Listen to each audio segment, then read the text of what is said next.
토지를 되찾거나 대를 잇게 해주는 일을 친척 중에 가까운 사람이 그 역할을 수행하는 이 고엘 제도는 우리에게 굉장히 낯설고 이해가 잘 되지 않는 그런 제도이죠. 그러나 이것이 하나님의 구상이고 우리의 구원에 하나님이 친척이 되어 주셔서 의무가 있는 것도 아니지만 우리를 원래의 에덴의 모습 이상의 모습으로 회복시켜 주시려는 그 하나님의 혜택을 우리가 이미 보고 있기 때문에 이 제도에 대해서 마음을 닫거나 룻기서를 그냥 지나치거나 무시하려고 해서는 안 되는 것입니다. 9절 말씀에 이르되 내가 누구냐 하니 대답하되 나는 당신의 여종 룻이오니 당신의 옷자락을 펴 당신의 여종을 덮으소서.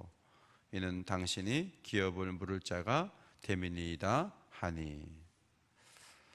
룻은 보아스에게 그 밤에 찾아와서 아무도 모르는 곳에서 당신이 기업 물을 자입니다, 그 사인을 강력하게 보내고 있습니다. 하나님의 율법이 보호자로 지정한 사람이 당신입니다. 우리는 이 구절을 읽으면서 룻이 지금 노인으로 보이는 이 보아스를, 연장자인 보아스를 지금 유혹하고 있네. 그런데 다행히 보아스가 젊은 여자를 건드리지 않고 있구나, 이렇게 현대판 어떤 불륜 스토리를 자꾸 떠올리는 경향이 있습니다. 그런데 이것은 당신이 가문의 재산을 회복하고 대를 이어줘야 될 역할을 감당할 사람입니다라는 것을 여성 쪽에서 적극적으로 표현하고 있는 거죠. 그러니까 문화적으로 이런 일이 한국은 없기 때문에 굉장히 이 여자가 좀 꽃뱀 같다, 좀 그런 느낌을 받으면서 마음이 우리 좀 닫혀지는, 이게 문화적인 것이라고 생각됩니다. 이사를 가면 여러분 우리가 화장지를 사가지고 가잖아요. 화장지. 그런데 왜 화장지를 사갖고 가죠? 이게 화장지가 이게 잘 풀리잖아요. 그래서 잘 풀리라고 이제 화장지를 우리는 사갖고 갑니다. 근데 미국 사람들은요, 한국에 온 미국 사람들이 너무 놀라는 거예요. 이사를 간 집에다 화장지를 사가면요, 내가 안 닦아서 냄새가 나나? 왜 화장지를 사왔지? 이런다는 거예요.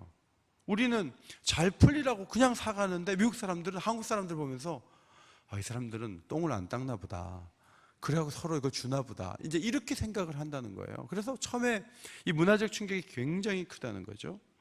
그러면 빨래를 위한 세제를 사가지고 갔다. 그러면 미국 사람들은 어떻게 생각하냐면 이 세제를 내 옷에서 냄새가 나나?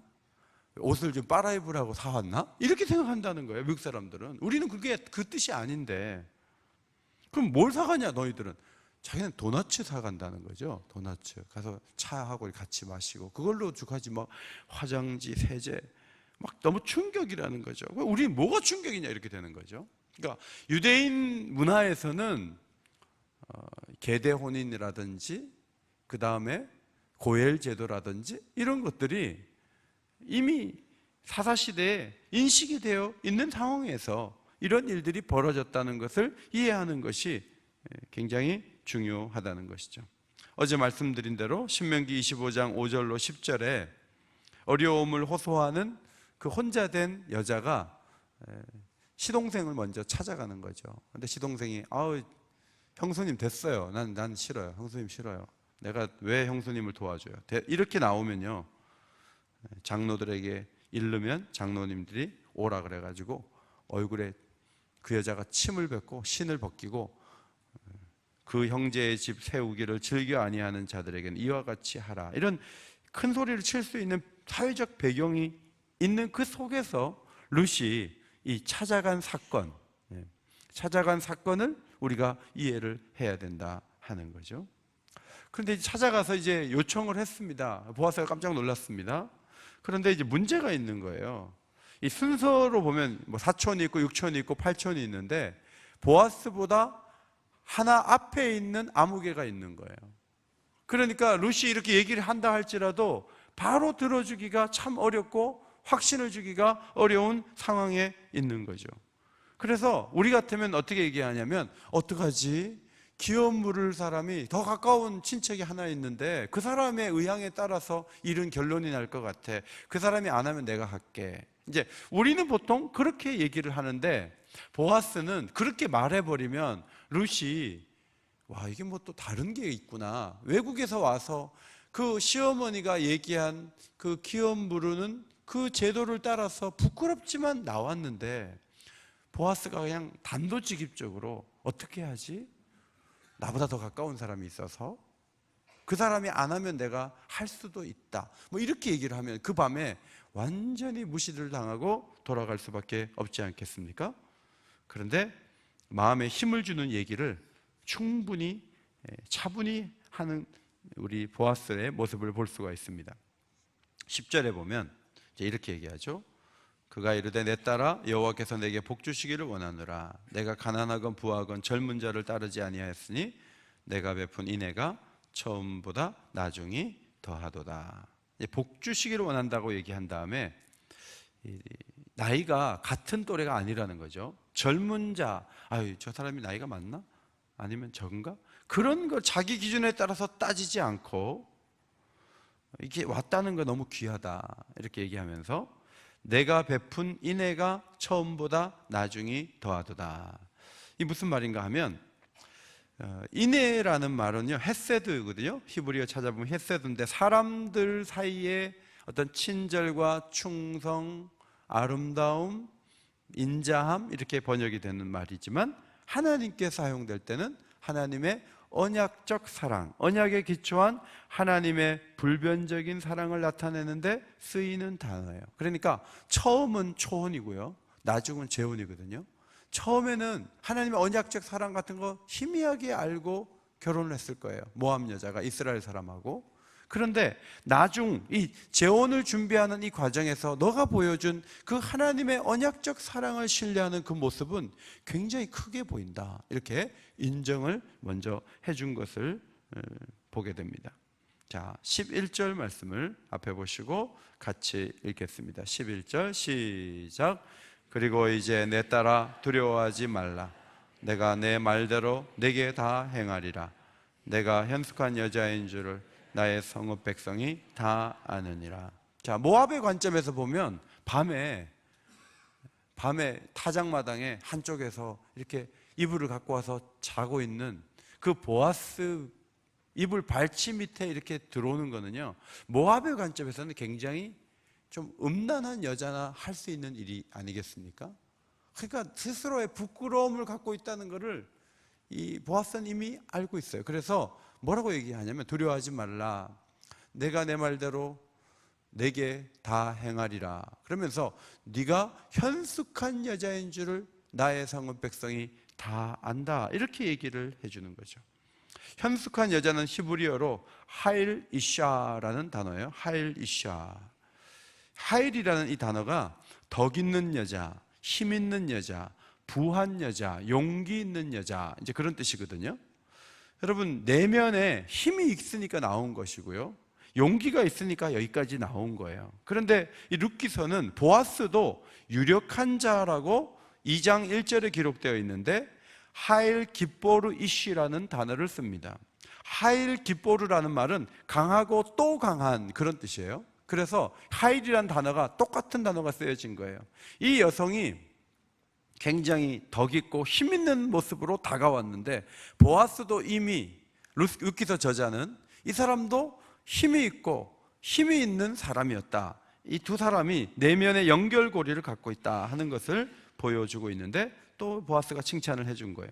그러면서 이제 정말 하고 싶은 얘기가 12절에 나오죠. 12절. 자, 같이 읽겠습니다. 시작.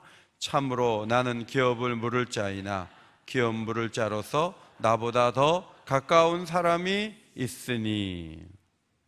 내가 기업을 물을 자가 맞다. 그런데 어떡하지? 문제가 있네. 더 가까운 사람이 있네. 이제 그 얘기를 하는 거예요. 그래서 이 12절 말씀을 사실은 우리가 말을 할 때는 먼저 얘기하는 거 아닙니까? 먼저 딱 듣고는 어떡하지? 뭐가 장애 요인이 있다는 그 얘기를 우리는 항상 먼저 합니다. 그런데 오늘 보아스는 그렇게 하지 않습니다. 내가 너의 말대로 너에게 다 행하리라. 이렇게 말한 다음에 나는 참으로 기업 물을 자이다. 그런데 더 가까운 친척이 있다. 그 사람이 이행하지 않으면 내가 기업을 확실히 무르겠다. 이렇게 얘기를 하는 것을 볼 수가 있습니다. 그러니까 이 말이 우리의 어투와 좀 다르다는 말씀이에요. 더 가까운 친척을 먼저 앞세우지 않고 자기가 할 의지를 먼저 앞세우고 더 가까운 친척이 있다고 말한 후에도 그 사람이 무르지 않으면 내가 반드시 이행하겠다. 이렇게 얘기하는 것은 보아스가 굉장히 의지가 강력하게 있었다 하는 거죠. 11절 12절을 다시 보면 첫 번째, 내가 내 말대로 다 행하리라. 두 번째로, 나보다 더 가까운 사람이 있다는 말을 하기 전에 참으로 나는 기업을 물을 자이다. 그런데 더 가까운 친척이 있다. 그가 기업 물을 책임 이행하기를 기뻐하지 아니하면 내가 기업 물을 자의 책임을 이행하겠다. 여러분, 자기가 하겠다는 얘기를 적어도 몇 번을 했냐면 3번을 했단 말이죠. 이것은 확실하게 기업 물을 의지가 있다는 것이죠. 자, 이것을 여러분 잘 보시면 이 두 가지가 있는 거예요. 하나는 보아스 자신의 강력한 의지예요. 내가 하겠다. 그런데 또 하나는 뭐냐면 어떻게 될지 모르는 변수가 있다는 거예요. 변수와 의지가 두 개가 동시에 있는 거예요. 보아스에게도. 그런데 의지가 굉장히 강한 거예요. 자, 이게 굉장히 어려운 얘기인데 여러분 예를 들어 이렇게 볼 수 있어요. 이제 부장님들이 12월이 막 움직이시거든요. 내년에 교사 좀 해주세요. 교사 좀 해주세요. 막 가만히 있는 분들이 가서 막 얘기해서 교사로 이제 끌어냅니다. 우리 부장님들 그렇게 하시거든요. 근데 어떤 분이 내년에 남편이 광주로 발령이 날 수도 있는 지금 상황이에요. 그러면 교사 좀 해주세요. 그러면 대부분 어떻게 얘기하냐면 저는 못할 수도 있어요. 왜냐하면 내년에 우리 남편이 광주로 내려갈 수 있거든요. 그럼 제가 못하는 거예요. 이렇게 얘기를 해요. 보통 그렇게 얘기해요. 근데 어떤 사람은 이렇게 말한다는 거예요. 저 교사 하고 싶어요.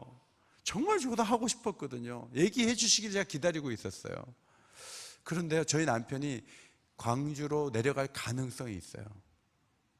그러나 뭐 어쨌든 제가 안 내려가면 반드시 하려고 그래요. 여러분, 이런 교사 봤어요? 대부분 어떻게 하냐면 광주로 내려갈 가능성이 있다고 말하면서 못한다는 얘기를 보통 앞세요. 그런데 이것을 잘 보면요, 광주로 내려갈 가능성이 있는 그것 때문에 못하는 게 아니고 내 마음속에 교사할 마음이 없는 거예요. 보통 사람들이 대부분 그래요.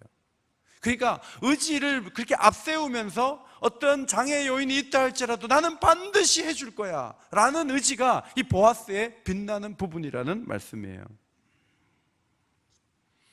순서가 내가 가장 먼저가 아니라서 어쩌지, 미안해, 기회가 되면 해줄게 하고 이렇게 건성건성으로 말하잖아요. 여러분, 룻은 지금 발치 이불 밑에 지금 앉아 있다고요. 거기 누워 있다고요. 이 여자는요, 그 부끄러운 마음을 다 내려놓고 거기 와서 모함 여자가 이스라엘의 고엘 제도를 따라서 나이 차이도 있는데 거기 와서 지금 행동하고 있는데 보아스는 더 가까운 사람 운운하면서 쉽게 그냥 가보라고 하지 않았다는 겁니다.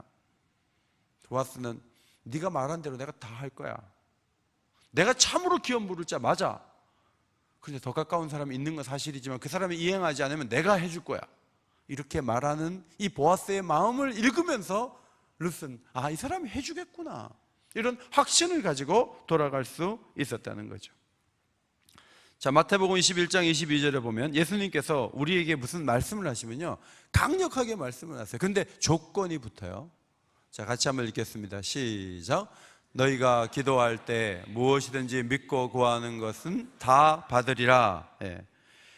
너희가 기도할 때 무엇이든 믿고 구하는 것은 다 받으리라, 그렇게 말씀하셨어요. 자, 이것을 가만히 보면 주님의 강력한 의지는 뭐냐면 기도하면 받게 해주겠다는 거예요. 근데 조건이 하나 붙었네요. 뭐죠? 믿고 구해야 돼요. 이 믿음이라는 조건이 하나 붙어 있는 것을 보게 됩니다. 그러니까 이 의지와 조건이 같이 돌아오는데 우리가 읽어야 될 게 뭐냐면 구하는 것은 무엇이든지 다 받게 해주려는 의지가 예수님께 있다는 거예요. 이 의지를 읽어야 돼요. 가끔은 조건이 붙지만. 자, 사도행전 1장 8절. 너희가 권능을 받고 온 예루살렘과 온 유대와 땅끝까지 이르러 내 증인이 되리라. 근데 조건이 붙죠. 오직 성령이 너희에게 임하시면. 그러니까 하나님이 어떤 일을 하실 때요, 조건이 따라붙어요. 조건이. 물론 우리에게 순종하는 어떤 조건을 말씀하실 때도 있고 또 다른 것도 있지만, 넘어가야 될 산이 있고 통과해야 될 터널이 있다는 거죠. 곧바로 주시지는 않을 때가 참 많아요. 그냥 그 밤에 확답을 받고 돌아가면 좋겠는데 그 밤에 확답을 해주지 않는 거잖아요. 창세기 12장 2절에 내가 너로 큰 민족을 이루고 내게 복을 주어 내 이름을 창대하게 하리니 너는 복이 될지라. 하나님께서 말씀하시는 75세에 나타나서 말씀하셔갖고 아브라함에게 정말 줬을 때는 100살 때 줬거든요. 25년이에요. 그런데 하나님 말씀 들으면 내일이라도 해줄 것 같아. 그런데 내일이 뭡니까? 기다리다 또 다른 아들도 낳고 이스마엘도 낳고 이러면서 하나님 해준다 그랬는데 곧바로 안 해주시는 거예요. 답답한 거예요. 오늘 보아스도 곧바로 행동하지 않는 거예요. 마음의 큰 확신을 먼저 전해서 그 자리에서 즉시 결제해 줄 것 같은데 안 하는 거예요. 하나님도 그렇게 하세요. 기다려야 됩니다. 뭔가 하나님의 터널을 통과해야 되는 거예요. 그러면 우리는 하나님에 대해서 이런 생각을 하는 거예요. 말씀은 너무 확실하게 하고 설교를 통해서 묵상을 통해서 사랑방 모임을 통해서 해줄 것처럼 하는데 작년에 그런 마음 확신을 주셨는데 아직도 안 줬다는 거예요. 그러니까 힘이 있는 분이 그 자리에서 결제를 안 해주니까 우리의 마음이 답답한 거죠. 여러분, 예수님이 재림하시는 게 대표적인 예인데요, 예수님이 재림하실 것 같은 분위기로 2000년을 끌었어요. 우리 모두 다 부도수표를 받은 것 같은 거예요. 하나님 뭐냐 도대체. 곧 오실 것처럼 예수님 말씀해 놓고 아직까지도 안 왔다는 거예요. 그러니까 여기에 지쳐가지고 하나님의 능력도 있으면서 이러냐 이제 이런 생각을 하게 되는 거죠. 룻이 단계를 밟아가야 되는 인내를 가져야 했다 하는 것입니다. 우리의 구원이라고 하는 것은 어떤 프로세스가 있는 거예요. 프로세스가 있어요. 그냥 커피 자판기처럼 즉시가 아니에요. 그런데 하나님 말씀은요, 굉장히 즉시 줄 것 같이 되어 있어요. 그러나 우리는 그 말씀을 받은 후에 단계를 밟아가야 되는 기다림이 있다는 것을 기억해야 됩니다. 저는 이 말씀을 보면서 우리 하나님도 마치 두 번째 기업 물을 자처럼 행동하실 때가 있다, 그런 생각을 하게 됩니다. 말씀은 금세 될 것 같이 주어지는데 우리가 분명히 알아야 될 것은 하나님께서 보아스처럼 우리를 도울 의사가 있다는 것이죠. 회복시키실 마음이 있다는 것이죠. 그것이 분명하다는 것이죠. 그런데 조금 기다려야 한다 할지라도 하나님이 의사가 있다면, 기다린다면 반드시 인내의 열매를 맺게 될 줄 믿습니다. 그래서 요한계시록 귀한 말씀, 인내와 믿음, 이것이 우리가 열매를 맺을 수 있는 굉장히 중요한 요건이 되는 것이죠. 룻이 비중을 둬야 할 말은, 만약 기업 물을 더 가까운 친척이 물으지 않는다면, 이 단어가 아닙니다. 룻이 정말 관심을 가져야 된다는 것은 보아스가 확실히 물을 것이다 라는 마음의 확신이죠. 자, 요한복음 14장 14절을 앞에 보시고 읽겠습니다. 시작. 내 이름으로 무엇이든지 내게 구하면 내가 행하리라. 자, 오늘 우리가 구합니다. 무엇이든지 구합니다. 그러면 바로 줍니까? 이 말씀만 보면 오늘 안에 다 될 것 같아요. 근데 그렇지 않은 게 너무 많아요. 같은 장 21절, 나를 사랑하는 자는 내 아버지께 사랑을 받을 것이요 나도 그를 사랑하여 그에게 나를 나타내리라. 금방 예수님을 나타낼 것 같아요. 그러나 어떤 조건이 하나 아니 몇 개씩 남아있는 것 같은 시간적인 기다림, 그것이 우리에게 있는 것이죠. 성도 여러분, 하나님을 기다립니까? 응답을 기다립니까? 이것을 꼭 기억하세요. 보아스의 음성처럼 하나님이 도와줄 의사가 있으시다, 능력도 있으시다. 그런데 기다리라고 한다. 이유는 잘 모른다. 그러나 그분이 의사가 있다면, 기다리면 주신다. 이 믿음을 가지시기 바랍니다. 이게 필요해요. 그렇게 기도했는데 안 주시던데, 의사가 없는 거 아니야? 능력이 안 되는 거 아니야? 나를 미워하는 거 아니야? 이쪽으로 몰고 가지 말라는 거예요. 룻이 집에 돌아와가지고 의사도 없으면서 시간을 끌고 그래요. 뭐 더 가까운 친척이 있다나 비난하는 얘기를 하지 않아요. 소망 가운데 어머니에게 돌아오죠. 돌아올 때 보아스는 룻의 겉옷에다가 보리를 6번 데워주면서 빈손으로 가지 말라 그렇게 말했다고 룻은 집에 와서 이야기를 하죠. 이런 풍경에 대해서 홀이라는 주석가가 이런 말을 했습니다. 앞에 보시고 한번 읽도록 하겠습니다. 시작. 보아스는 바람둥이처럼 룻을 건드리지 않았습니다. 오히려 아버지처럼 축복해 주고 친구처럼 격려해 주었으며 친족으로서 약속해 주었고 보호자로서 보상해 주었습니다. 그래서 룻은 순결을 지킬 수 있을 뿐 아니라 희망과 선물을 가득 안고서 갈 때보다 훨씬 더 행복하게 되돌아올 수 있었습니다. 잘못 보면 룻이 얻은 것은 보리 6대밖에 없었어요. 그러나 룻은 보리보다 더 큰 것을 얻어서 돌아왔습니다. 그것은 무엇인가 하면 저분이 내 기업을 물려주실 것이라는 확신이에요. 보아스에 대한 확신을 크게 가지고 온 거예요. 오늘 이 기도의 자리에서 여러분이 가지고 갈 게 있어요. 그게 뭐냐면 보리 6대가 아니고요, 목요일부터 떡도 안 줘요. 그거 좀 주게 좀 하면 좋을 텐데 수요일까지만 줘요. 한 달 3일기도 예산이 거기까지만 편성됐다나 이러면서 여러분 이게 좀 신경을 써갖고 금요일까지 주면 얼마나 좋겠어요. 오늘 떡도 안 줘요. 그럼 오늘 말씀 들은 거는 뭐 2번째 집에 가서 왜 목요일날 떡을 안 주냐 이러면서 집에 가서 떡도 안 준다고 투덜거릴 수가 있어요. 여러분 떡보다 더 중요한 게 있어요. 그게 뭐냐 하면 말씀의 확신이에요.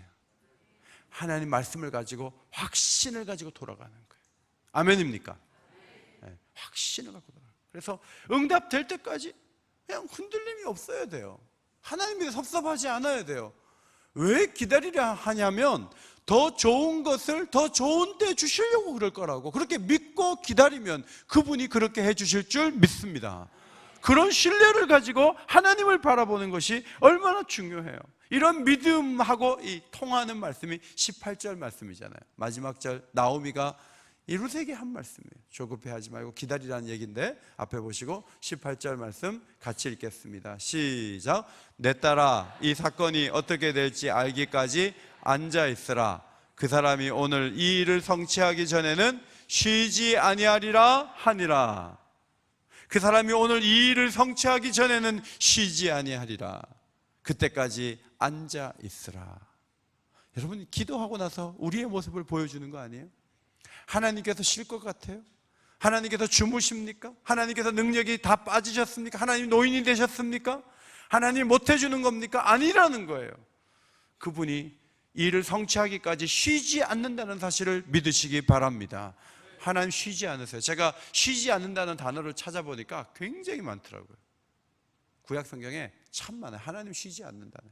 대표적인 말씀이 이사야 62장 1절 2절이에요. 자, 이사야서 62장 1절 2절. 나는 시온의 의가 빛같이 예루살렘의 구원이 횃불같이 나타나도록 시온을 위하여 잠잠하지 아니하며, 그 다음에 뭐요? 예루살렘을 위하여 쉬지 아니할 것이다. 이스라엘 이방 나라들이 내 공의를 뭇왕이 다 내 영광을 볼 것이요 너는 여호와의 입으로 정하실 새 이름으로 일컬음이 될 것이며. 하나님은 쉬지 않으시고 우리를 존귀하게 만드시기 위해서 움직이고 계시다는 것을 말씀하고 있는 것이죠. 성도 여러분, 하나님이 시간을 끌고 핑계를 대면서 돕지 않는 것 같습니까? 그렇지 않습니다. 하나님은 프로세스를 중요하게 여기세요. 단계를 밟아서 움직이시는 분이에요. 그것을 지루해하지 말고 하나님 뜻 가운데 걸어갈 수 있는, 우리가 꼭 기억해야 될 말은 이거죠. 내가 내 말대로 다 행하리라. 다 같이 한번 읽겠습니다. 시작. 내가 내 말대로 다 행하리라. 우리의 기도에 대해서도 그렇게 말씀하실 것을 바라보며 응답을 기다리시는 하나님 백성들 되시기를 주의 이름으로 축원합니다. 축원합니다.